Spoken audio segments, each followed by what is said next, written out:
Hi there, and welcome to a new year here on First Friday.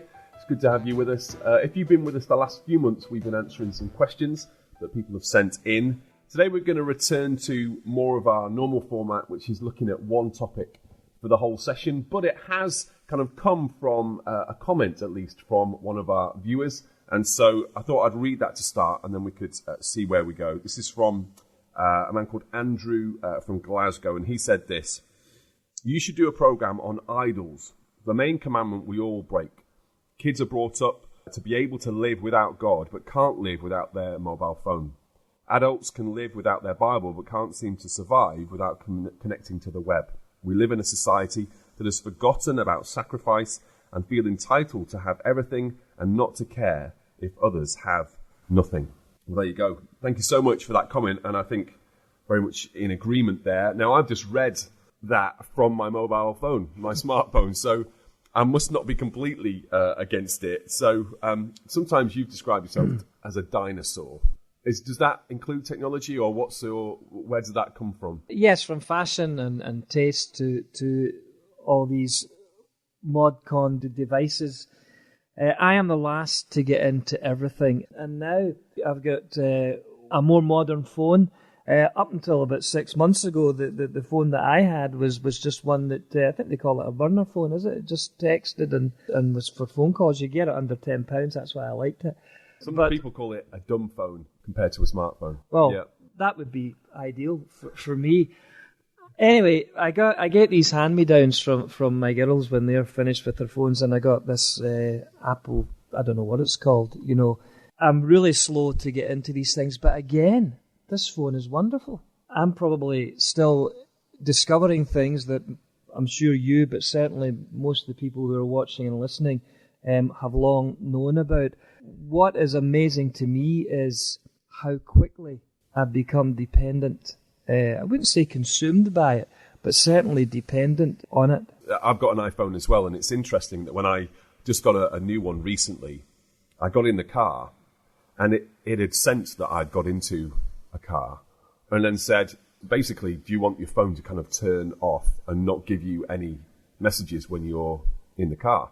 Which means there must be that many people that are getting in their car and then still going on their phone, that, you know what I mean, that they'd build into the phone, and then got to bed that evening and it said, would you like to set a bedtime reminder? So we'll tell you when it's time to go to bed, because it must be that so many people are not doing that and are continuing to be on their phones all through the night. And so I thought that was really interesting. Those two reminders shows that how prevalent smartphones have become to people and to me as well. And so I agree with you that so much of technology, so much of what we find on the smartphone is good, that sometimes we can forget the dangers of it. You know, and technology is getting better and better every single year. I was thinking that the reel-to-reel, I was thinking about that on the way into work today, that when I learned to do radio, we'd already moved on from reel-to-reel, thankfully.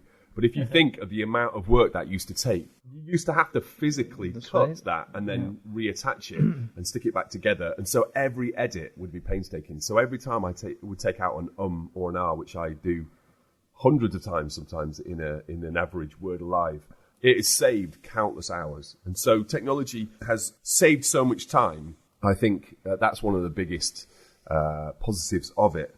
Also connects people, technology. There is a way now to connect people across the world. If you think during lockdown, I wouldn't have had much contact with people in my church, but we did community group through Zoom. We did board meetings for GMBA through Zoom. It has an ability, even on your phone, on your laptop, on your tablet, to connect people all the way around the other side of the globe. So that's amazing as well.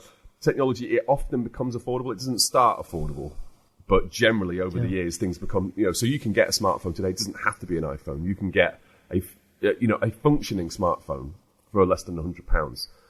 I did read this article that said that young people today are buying less clothes, and they are putting it down to the fact of needing to have the latest smartphone that sometimes cost up to £800, £900. So they've simply just dropped some of the clothes and just will buy a phone instead. So I think all those things are really good, and also access to information. If you think, even like as a preacher, I don't know if you do this, but I very much use the internet a lot to be able to search for stuff, quotes, Bible verses. When I first started out, I had the old Strong's Concordance, and I'd find a word and, look for the Greek meaning and find the different words that it links to, corresponds to. Whereas today, you can just go on multiple websites and you're there within a couple of seconds. It's absolutely, it's so easy. And so I think because of that then, so it saves time, connects people, it's affordable, and it gives us access to information. It's not surprising that technology and smartphones are kind of taking over the world. So that's all good. But because of that, though, sometimes we overlook, I think, because smartphones and technology is inevitable and has some good benefits, we forget the negative. Yes, I mean, there's an old phrase, knowledge is power. But when it comes to these kind of things, my ignorance really is my salvation. Somebody asked me what I thought of the iPhone 7, and I said I thought they were innocent. That's how much that's how much I know. But interesting that you should say about what you do in your preparation. And I have begun to do some of that. But I have a lingering distrust. I'm not a conspiracy theorist, but I have a lingering distrust of the web in terms of just because something is there doesn't mean it's right. I mean, I remember one occasion when it had been snowing and trying to make my way to the studio here, and online before I left Sheffield, it told me that Snake Pass, that's the route between Sheffield and Manchester, was open. It had been closed because of the snow, and online it told me it opened. I got to Snake Pass, and the signs were up, Snake Pass closed. So there's just a small, very inconvenient example of not everything that you read. And of course, in these days with coronavirus and getting into the conspiracy theorist about different things, the governments are now actually actively trying to ban what they would call mis or disinformation, and now that's a dangerous road to go down, and maybe that's not really our topic today. But when it comes to things like studying, I would still always go to a book, because I think, well, it might say the Greek word means this online, but does it really? You know what I mean? And so I still have this lingering distrust of everything. The phone is the thing that goes with you everywhere. You know, so you go to bed and it's right next to you. It's the last thing you look at before you go to bed. It's the first thing that you look at in the morning. It goes with you into the bathroom. Do you know what I mean? It is with you more than any other object. And I just think that is incredible, really, that we're at a time where we've seen it develop through our lifetime, from phones in the home all the way through to, you know, pay phones. Remember those things? All these things now that are just obsolete now and not needed. Or something like pornography, where we've been in that generation where, when I was younger, you set to buy the magazine from the shop, and the embarrassment that would come with that. Now through to the point where you've got a little phone in your pocket, and there's very little in way of deterrent, because you can just look at whatever you want. And you know, I think it has moved so fast. I think we maybe aren't thinking through some of the implications of that. There is something now in our pocket that wasn't there. Well, I don't know how long you've had a phone for, but I think probably maybe a decade, maybe a little bit over that I've had a phone. Well, it was the mid-90s for me, and the phones were like a brick. Yeah. My two daughters are still at home, but we're all adults in our home, but we have a rule. It's not rigid, but it's certainly a desire that at the meal table we don't be on our phones.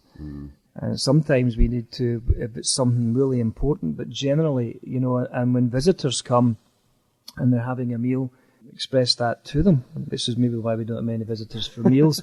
But I think that there has to be some boundaries, yes, where, you know, we've just celebrated Christmas, and I came across a cartoon where it's a picture of a family. One is, two of the children are playing on a video game, another's on their laptop. Two people are trying to get their new phones set up, and the tagline on the cartoon is, "Isn't it great to see the whole family getting together?" We live in a generation, and I don't mean necessarily the age group generation where this is just young people, but the generation of time that we all live in and share together, where we have lost the art of conversation. You know, we have more face time with a screen or people capture every moment. Everything's filmed now, isn't it? And that can be good and that can be not so good. If we're not careful, I'm no longer looking at you, but I'm looking at you through a camera lens all the time, or the lens on a phone for whatever, to take the moment. And so it's indirect. And going back to what you said, about how did we cope before mobile phones? They're great, but I would have a law that you can really only use them in emergencies, because why is it that if we're out for a meal, or we're even having a committee meeting, and somebody's phone goes and they have to answer it, or you get the wee signal that you've got a text message and they have to read it, and how many of those calls or many of those texts are really, really urgent? What did we do, in our parents' generation, or still my generation, when, if it was an emergency, somebody would have found a way of getting in touch with you. But we just can't leave it alone.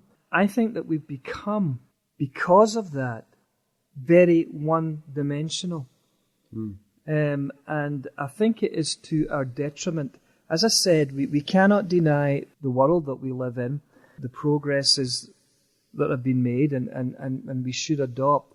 My question is, how is the Christian distinctive in all of this, in terms of, in this technologically driven, dominated world? Is the Christian just as dependent and as bound as the non-Christian in terms of the control these things have on us? If it was only negative, it'd be so easy to just dismiss it, wouldn't it? And say, look, we can't be on Facebook, and Christians just can't go on Facebook, like Christians can't go to a brothel. Do you know what I mean? There are just some things that you can't do. But because of the positive impact of it as well, technology, we, as I said, we often just feel like we have to just deal with the negative impact, and it's worth it. So think of how many, and I'm talking here of Good News Broadcasting as well, how many ministries want to use technology. Our programs all go on our website, so we want to use the technology. We're thinking about developing an app at the moment so people can get our programs on smartphones. So there's so much good there that I think we feel like we would be inconsistent, or contradictory to then say you've got to be careful. But I think there is a way of saying that we should stand out and be separate from the world in this. And I think you should genuinely ask the question, is it good for me to be on Facebook? Now, I think that is an individual question. I don't think that it is right for the pastor of your church to say no one can be on it. Do you know what I mean? I think there are many positives. Again, my wife has more contact with my cousins than I do, because I don't see them week to week, month by month, sometimes even year by year. But she's on Facebook. She knows what they're doing. She, gets their updates. But for me, knowing my personality, Facebook would be a very negative thing. I know it would play into my insecurities and play into my pride, and that it's not helpful. So I've chosen not to be on Facebook. Never have been, and I would presume never would be. But that's quite rare. Do you know what I mean? That stands out. All my mates think I'm an absolute lunatic that I wouldn't be on Facebook. So I'm not putting myself out there as an example, because there's lots of things that I would. I watched loads of YouTube to make up for not being on Facebook. But I think we do need to ask the question, is it worth having a smartphone? We just presume, don't we? Of course, you've got to have a smartphone. Well, why? As you said, you alluded to, that once you've gone the smartphone route, it's hard to imagine going back. But if you just no longer could have a smartphone, you'd survive. I would survive. We just have to find a way to work. And so the privilege of technology is great, but I do think we need to ask the questions, is it genuinely what we need? Yes, and it's interesting when you talked about your own experience and decisions about Facebook, and one of the things you mentioned was pride. I'm not on Facebook. Used to Hear Ministries is on Facebook, but my daughter Heather manages that. But personally, I'm not on Facebook for two reasons. Number one, three reasons. I wouldn't know how to do it. Secondly, I don't think that anybody would be particularly interested in me. And thirdly, I'm just not interested in anybody else. and I'm not. I remember talking to a pastor, and he was so excited. He just got on Facebook, and he said, In the first 24 hours, I've got over 300 friends. And I'm thinking, no, you're not. No, They're not friends. It's not real, is it? They're nosy. You know, many people go on Facebook because they're just nosy. I'm not interested. I'm not nosy. I really couldn't care that at 11 o'clock you're going for Starbucks. You know, or Twitter. I don't really understand Twitter, but I think that's more of a thing for Twitter. You know, why? I do think it is the height of arrogance that we presume that people would be so interested in where we are and what we're doing and what we're thinking. I really do. And my big issue here is pastors. So, and talking as a pastor, but talking to pastors, the amount of pastors who are on these things and able to tell, you know, and I don't read them, but my daughters tell me, oh, so-and-so and so-and-so. And I'm thinking, I don't have the time. Not just to post something frequently throughout the day, but to be doing what they're doing, going for a coffee here, and so I'd be in my study, or I'd be out visiting, you know. And so I tell you, if that was my pastor and I'm in the congregation, I would be having a conversation, or at least be asking some questions. What is our pastor doing with his time? And I think that we've got to be examples in this. And I know I'm a dinosaur. And I know I'm an old fuddy-duddy, and, you know, every party needs a pooper. That's why they invited me. I know that. I get that. But interesting. Let's talk about something that's been around forever, it seems, and that's the television. I now watch less television than ever, because as soon as Christ's name is blasphemed, I'll not watch it. Whether I'm 5 minutes into it, whether I'm an hour and 55 minutes into it, it is off. I just will not watch it. Or if other people are watching it, they're adults, they can make their own decision, but I just quietly go out the room. I'm watching less and less. If it was down to me, if I lived on my own, and this is not a judgment on the people who live with me because they'll be watching this, but if I lived on my own, I would be quite happy to get by without the television. But that's because of what I watch. I'm pretty boring. I watch the news and I watch documentaries and I watch films that were made before 1965. Because before that, you know that there's not going to be bad language or it was at Burt Lancaster, you know, was in the film From Here to Eternity, you know, and the closest they got to a sex scene, Tom, was, you know, having a kiss and cuddle on the beach, and then the camera goes to the waves breaking in. You know, that was it. The rest was left to your imagination. But we now live in a day where if it's online, Facebook or a movie, nothing is left to the imagination. Yeah. And so maybe we do need to be just stepping back and asking the question, because, you know, we asked the question just there a few moments ago, should there be a distinctive in terms of how the Christian should be? Well, I absolutely think that there should be, so let's come to some scripture. 1 Corinthians 6 verse 12, everything is permissible for me, but not everything is beneficial. Everything is permissible for me, but I will not be mastered by anything. Now, there's the principle. The example that Paul then goes on to talk about in verse 13 is food. But the underlying principle is appetite, isn't that right? And that's more than just physical eating. It's what we feed on in our minds and what we open our souls to and all the rest of it. The one thing about appetite is it can either be fed or starved. And so generally, there is something that the Christian has to look at here. Because I wonder if there's some people watching this and thinking about what I said there about pastors is just, Stuart, what on earth are you talking about? That they would not necessarily see this, what I call the idolatry of technology, as an idol, as a vice. But here's something to think about, Tom, and you will have more experience of this than me.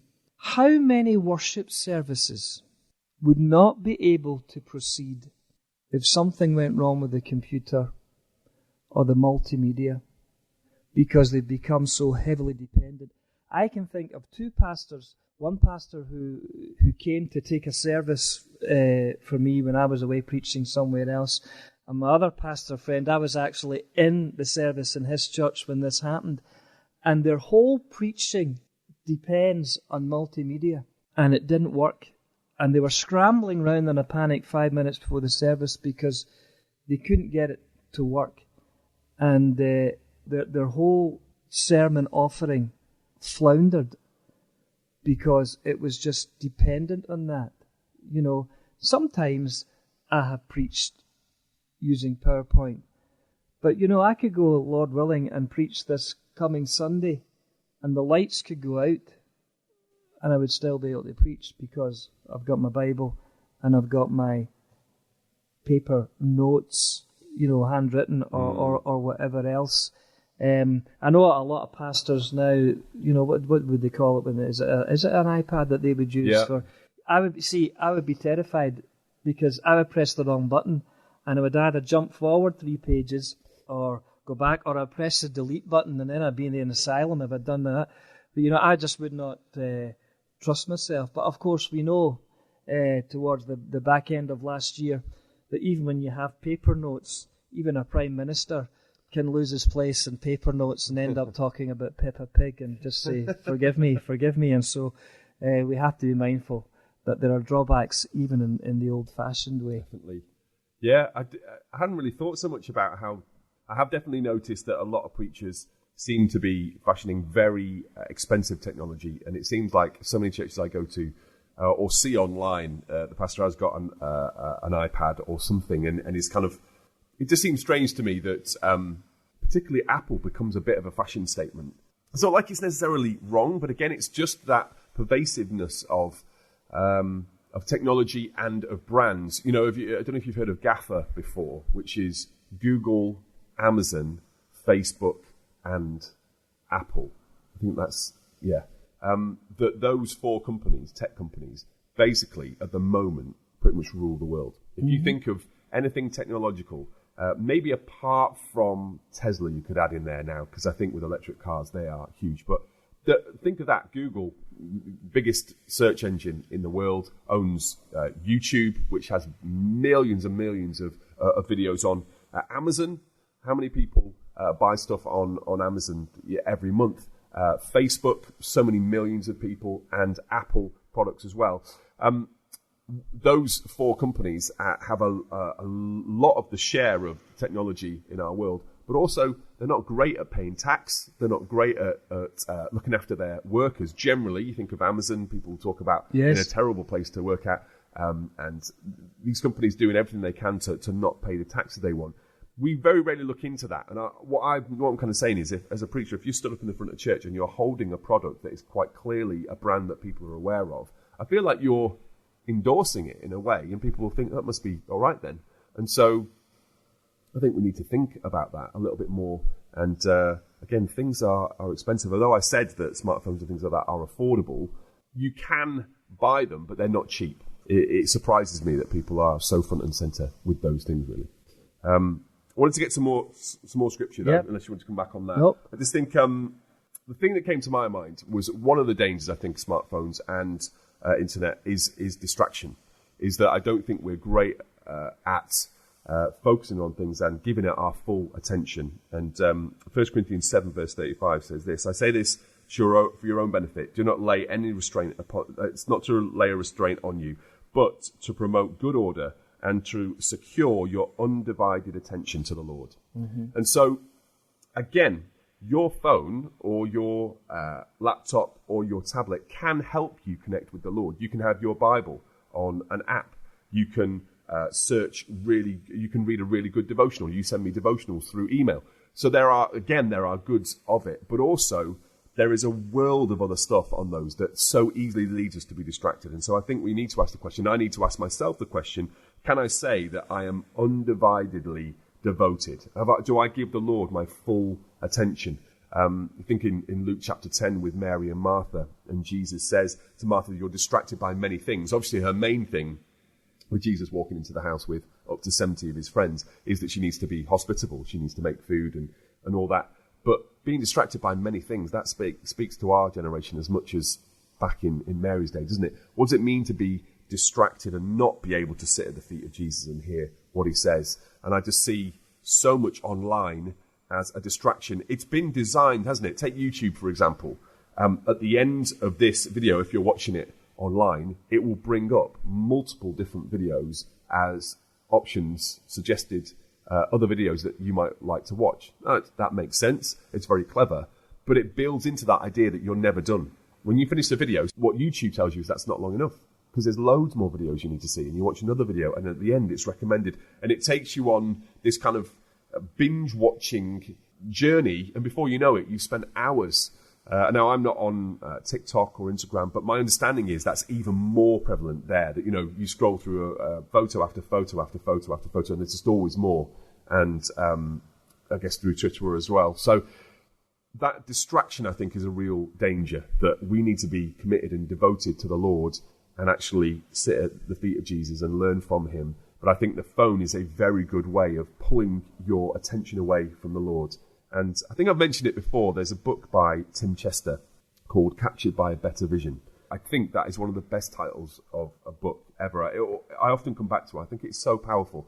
Actually, many people, young people, old people, pastors, lay people, congregants in our church are being captured by a better vision, which is not better in any way than the Lord, but seems to just pull their attention away. And I think that's really scary, that just a little machine with a screen on it can pull your attention and have you be divided. You know that in Luke 10, that when Jesus says that you're distracted by many things, I think that's the Greek word for being pulled apart by horses, absolutely. like pulled in different directions. And so you have a moment where you think, oh yeah, I'm ready for this, and then you're over here. And I think we are becoming more and more distracted and I think Tony Reiki called it spiritual ADD. We have attention deficit disorder. We struggle to stay on things and give it our attention. And I think that is a dangerous thing. And I could see that impacting people's attention span for sermons. I know of people who say, I just can't really sit there for that long anymore. 30 minutes is too long to sit and watch something. We're always told to make things shorter, keep it shorter, because people can't stick around for too long. And we don't think that that's a ploy of the devil. What we're interested in, we will watch, because we'll watch a 2-hour movie still. 100%. Or our eyes will be glued to the football game or basketball or whatever. Literally, where our heart is.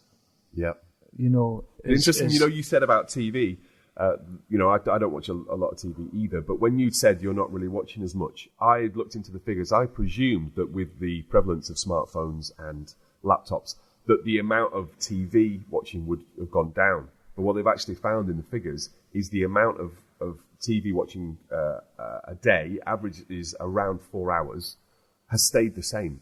So people are still watching the TV that they were watching before, but add on top of that the hours of smartphone use. So I know there are different figures out there, but the ones that I saw said that people are on their phone for between 3 and 6 hours a day. It's not replaced it. It's actually added onto it even more. Yeah. So. And a lot of them will multitask.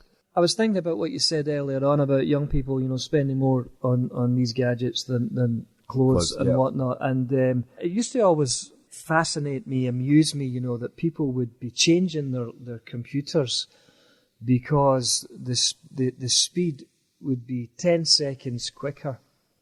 And I'm thinking, well, 10 seconds. But we convince ourselves, you see, that all this technology is saving us time. But in reality, it consumes time. You get drawn into it. It's like, the supermarket with the product placement. They put certain products at the end of aisles. It's not even the right.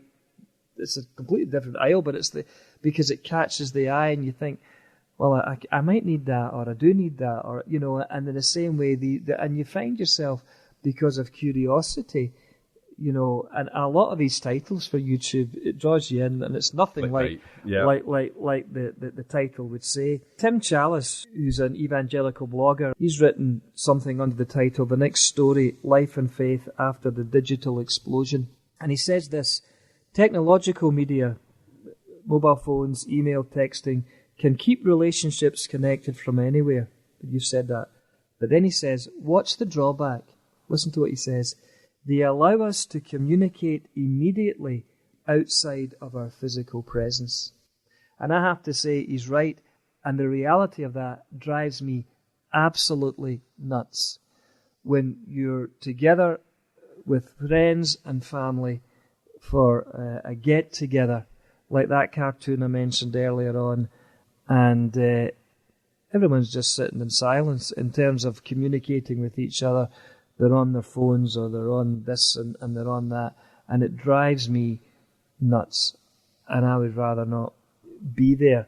I just think it is impolite. And this is idolatry. Let me read to you from Isaiah. Isaiah 44. I'm going to read verses 12 to 20. The blacksmith takes a tool and works with it in the coals. He shapes an idol with hammers. He forges it with the might of his arm. He gets hungry and loses his strength. He drinks no water and grows faint. The carpenter measures with the line and makes an outline with a marker. He roughs it out with chisels and marks it with compasses. He shapes it in the form of man in all his glory, that it may dwell in a shrine. He cuts down cedars, or perhaps took a cypress or oak. He let it grow among the trees of the forest, or planted a pine, and the rain made it grow. It is man's fuel for burning. Some of it he takes and warms himself. He kindles a fire and bakes bread. But he also fashions a god and worships it, and makes an idol and bows down to it. Half of the wood he burns in the fire. Over it he prepares his meal. He roasts his meat and eats his fill. He also warms himself and says, I'm warm, I see the fire. From the rest he makes a god, his idol. He bows down to it and worships. He prays to it and says, Save me, you are my God. They know nothing, they understand nothing. Their eyes are plastered over so they cannot see, and their minds closed so they cannot understand. No one stops to think. No one has the knowledge or understanding to say, half of it I use for fuel. I even baked bread over its coals. I roasted meat and I ate. Shall I make a detestable thing from what is left? Shall I bow down to a block of wood? He feeds on ashes. A deluded heart misleads him. He cannot save himself or say, Is not this thing in my right hand a lie? And the same principles, that's idolatry, is true today. You know that in Japan, that they even have, in what is the Shinto religion, and they have priests, and they offer prayers in their temple for the well-being of gadgets and electronic components. There in Japan, they've made a whole, or incorporated it into a religion. You can go to this temple and have your mobile phone blessed. And really, are we all that far from that in the mindset of some Christ ones and even local churches, because they have become so multimedia, so digitalized, is that the right word? And dependent, that it is all about screens and lights and volume and smoke and all the rest of it, and they would be lost if there was a power cut. Yeah, I think that's a good point. And it's interesting. I think it's the Barnabas Fund encourage churches once a year to do like a service outside to kind of to show solidarity with the persecuted church and those that, around the world that don't have the freedom to meet. Maybe we should encourage that. Maybe there's an opportunity to say, you know what, once a year, let's turn off the technology, turn off the microphones, because surely, although they are gifts, they are things that help services to be able to flow, but they are not the essential thing, are they? Do you know what I mean? You can have instruments that don't need to be amplified. You can preach without a microphone. I've got to realise that, what's the passage about man was not made for the Sabbath, but Sabbath for the man. It's similar with technology, isn't it? Technology has been made by man, but is, I believe, a gift of the Lord. But it is to be used in the right way. And so easily we go to the extremes. I was looking at this story before we started recording of a South Korean couple who let their newborn baby starve to death because they were sending to a virtual baby online. You look at stories like that and you go, that's not me. That's so, and I know that's not the norm, of course. But we look to the extremes and say we can distance ourselves from that. But actually, if we're honest, and if I'm honest with myself, is my phone becoming too important? Am I spending too long on it? Am I tending to be online more than I should do? Am I easily distracted? And I think we need to answer those questions. And it's all right to be caught up and say, you know what? actually, I recognise this is an issue. Technology is a gift of God, but can easily be become something that is very unhelpful. And so if people are watching today and have come to that reality, what would you suggest? What are some of the things that people could do if they realise it's one thing to kind of point it out? I think hopefully we've done that and shown that. I think, from that passage from Isaiah is excellent, is because we look at it again, that's similar to the example of the South Korean couple. We look at the guy cutting wood, using some of it to make a fire, using some of it to make a god. It's almost comical. But then we can kind of laugh at that and then take our phone out of our pocket and, do you know what I mean? And not realise that this little glow that we hold is actually dominating us and has become an idol. What can people do if they find themselves in that position? Well, the chances are that some of the people watching and listening to this, and by the way, I do hope that if they don't already watch and listen, that you will draw your pastor's attention to this episode, because I do think that this is a big issue for pastors, not only in how they spend their time, but in regard to maybe how they're presenting their sermons and what they're becoming dependent on. But the chances are, that most of the people who are watching and listening to this are saying that, Tom, this is not me. And so first off, I would say, just try going without or going less or for less, and you will soon find out just how addicted you perhaps are to these things. I would suggest that you do set some boundaries, that it'll help your sleep, that you're not going to look at your phone after a certain time at night. And certainly I do think that we should be looking to God first thing in the morning before we're looking at our phones. But how many people do evaluate their self-worth by their online status or by the standard of gadget that they've got, like an Apple or whatever, I don't know, and they feel good about that. If that is what it takes for you to feel good about yourself and to feel important, I would suggest you don't even know God, because that is just a major problem. And so set boundaries. Why don't you try the rule that we're still trying to implement in our home and say, right, no phones at the table, and just go without for a time, or certainly go with less. I had a couple other verses that you could check out in your own time.